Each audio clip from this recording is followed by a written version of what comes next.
Hello guys, and welcome to my post read-through discussion of Higurashi Tokihogushi. Hopefully I'm saying that right.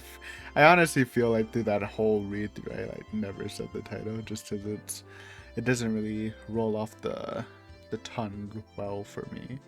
Um but yeah, after every arc in Higurashi I like to do a nice little, I call it a review, but it's mainly just some final thoughts. It's pretty informal. I don't actually have anything written down. It's um it's just I'm just spitballing some of my feelings after thinking about the arc, after finishing it. Um so if I do miss anything specific that you wanted me to talk about regarding this arc, let me know. But how did I like Kaidoboshi? Kind of the final of the Natsumi slash Tomoe trilogy, though I don't even know if that's true because there's another there's another arc when I clicked the new game. There's another arc with Tomoe's face on it, so maybe it'll continue. I thought it was the final trilogy. I thought it was pretty good. I think I made a comment of it um during the final episode where I think and I stand by it. I think it's probably my least favorite of the three.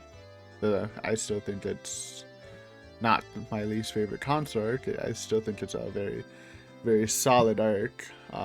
It had its ups and downs for me. One of the good things is they kept it pretty fresh. I was questioning after Kaidoboshi. This is a third part in this series with this new cast. What can they possibly do? Because Somatsushi was like bad ending world, Kaidoboshi was good ending world. I really didn't know what they could do with the cast, and they surprised me. They basically cut out most of the cast and they just focused on Tomoe. So I thought that kept a pretty fresh way to keep a story going, because I don't really think there's anything they could really do with Natsumi too much, besides what they actually did with her in the arc, which we'll talk about. Um, that being said, I don't necessarily I like the Tomoe development, though I will say like a lot of it came from Kaidoboshi. I feel like they covered a lot of the base of Tomoe's development, so it's a little underwhelming until the end. She kind of hit like a big stride of development near the end. But like a lot of her core stuff, which was a mystery in Somatsushi, but was explored a lot more in Kaidoboshi, was you know it felt like it was already covered, in my opinion.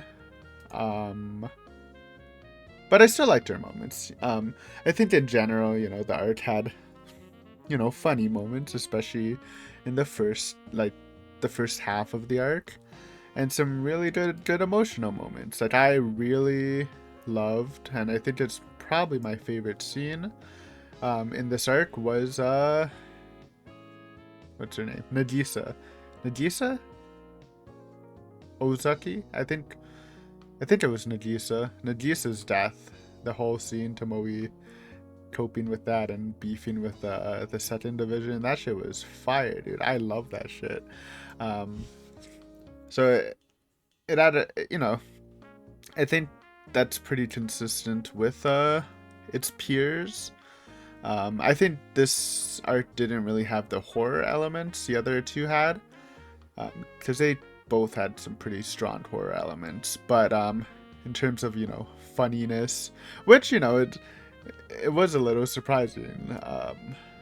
It hit those funny notes because the other two had like Chisato and like that club atmosphere. While this one, is focused on the adults, the police officers, so I didn't really know if it would hit that, but it did, and it was pretty funny. Um, we got the new character, Nagisa. Obviously, she died, so probably won't see her again. But I liked her character. I think her death was the best moment of her character. Otherwise, she was just fine for me. I liked her sprite, but nothing too much to note for her. Um, I think one of my like biggest gripes with the story was probably the ending. Like, I'm not gonna say it's not a real ending because yes, it literally is a real ending. You know, Tomoe shows a ton of growth, and she's, you know, vows to find the culprit for the Nagisa murder. You know, there's a trajectory, but not just the fact that it's kind of a it is kind of a cliffhanger, right? It feels like incomplete, at least compared to the previous two arcs. I thought the endings were very complete. This one kind of feels a little open-ended, which is weird for like kind of the finale of the trilogy, in my opinion. Just a little unsatisfied in that regard. I mean, I guess you can't really say it's gonna be like, well, no, it could have been like, I don't know, like I guess, you know, because it's not the blessed fragment technically, though maybe it is. Titania said something about that, but I don't know if she's just referring to, oh, I found this piece, so the next fragment will be better, or for her Giga fragment when she's collecting all the fragments. But regardless, it felt a little lackluster, the ending. Like, it has like the good core basics. Like, I was pretty satisfied with. Like, I wasn't bored. Like, I feel like I had a pretty good time throughout. With some highs for sure, but not the, like, just overall I didn't love it as much as the other two. Mainly, maybe it is just because it's missing the horror elements, and Tomoe and Madoka were pretty much like, I would say like Tomoe like 75% like explored already, and Madoka is like 80%, maybe even 90. So I think that took away a bit. I think if they didn't explore Tomoe as much in Kageboshi, and like a lot of the lore drop for her happened here, I think that it would actually be a pretty good improvement. Also, I expected a bit more Rena. You know, they kind of hyped me with talking about Rena and stuff. Technically, Tomoe, I don't even think she interacted with Rena. Besides Rena looking at her from the garbage dump, I think it was all an illusion. So I kind of wanted more Rena, to be honest. I thought them actually visiting Hinamizawa, we might have seen Tomoe interact with some of the main cast, which could have been fun.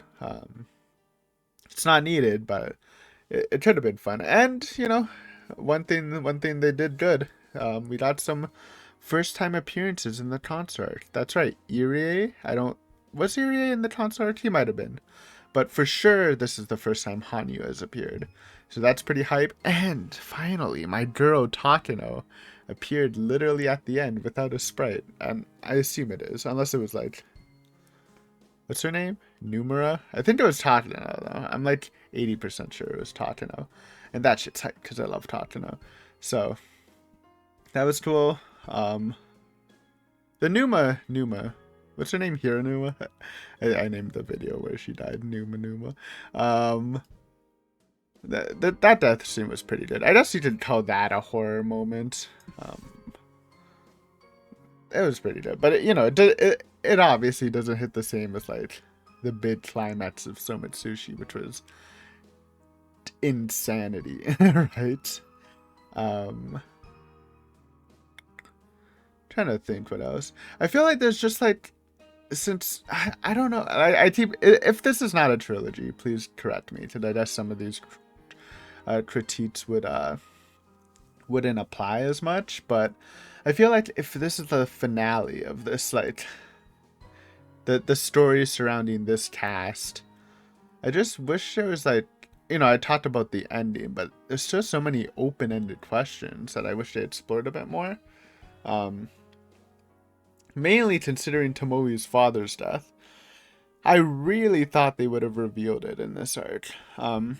They kind of half alluded, like, I don't even think they alluded to Tokyo, but they kind of alluded to Tokyo. It kind of feels like it's an important thing. Obviously, Tomoe growing away from her obsession with it is big character development, but at the same time, like, I don't know, they just dangle the stick and they never touch it. So I get it. I get it if it's used as a point of growth for Tomoe, but it still feels unsatisfying, at least to me. um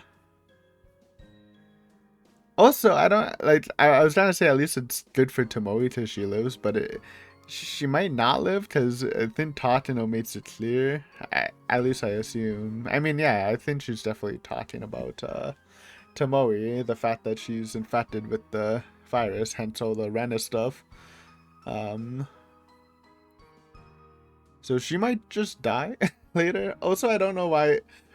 I wish they expanded on that too, like why Hanyu said Tomoe was a mandatory shard for the perfect world, because obviously she has no interaction at all with Hinamizawa. But I guess she technically probably did have some states in it because of the Nagisa case. But obviously this is all like added in the future, so it's not like Ryukishi was thinking about this while writing the main story, I assume.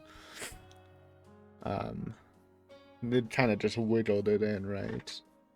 Um, but I don't really get why they did the Hanyu scene. Obviously, it helped her move on. Tomoe like develop through the Hanyu scene, but like it's hard to connect the pieces. Like, did her police profiling thing she added, like, did that help? I don't know, save the day. I don't know. It's just a little weird, but I do like seeing Hanyu, so can't really be mad at seeing Hanyu, right? Um, but yeah, I don't really have too much to say. You know, there's some highs. I think it was a pretty enjoyable experience throughout. Surprisingly, some pretty funny moments, despite not having like Chisato and the Danes over there, the meme squad. But I feel like the conclusion's a little lacking, and there's a lot of like questions. It just doesn't feel like as strong as a story, as compelling as a story as Somatsushi and Kagaboshi. But like I said, it does have some highs. Again, Nagisa that goated, you know, the general sense that Tokyo's fucking around was cool. I didn't really expand on it, but it was cool. Cool to see Tokyo fucking killing people, I guess, whatever. Um, that being said, it's a good art. I'm not hating. Obviously, if you've watched my read through, I was generally enjoying it. Though maybe sometimes it didn't sound like it, just because it's fucking spring and allergies. I fucking hate allergies. I get hit hard with allergies. Honestly, I'm feeling it right now. So a lot of the times when I sound a little down, it's probably like more than 50% of the time. It's just because of allergies. But yeah, thank you for watching this. Again, if I didn't cover anything, because I am being kind of general, just spitballing my general feelings, feel free to leave a comment and I will respond. In regards to this arc, or just anything. It doesn't technically ask anything, and I will probably respond. I usually respond to all comments unless it's a comment that like shows that it doesn't really need a response. But yeah, that's it. Next arc on the list. Let me pull it up. I haven't started it yet. I believe it's a little out of order from what they said.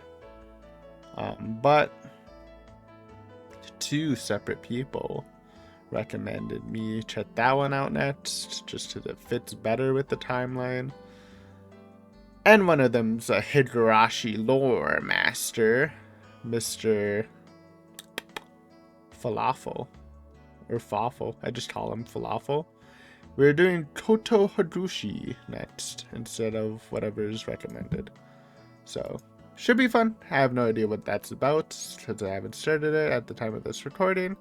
So hopefully you'll check that out then. And again, if you're a completely new viewer, I probably should have said this at the beginning, but if you've watched to the end, thank you.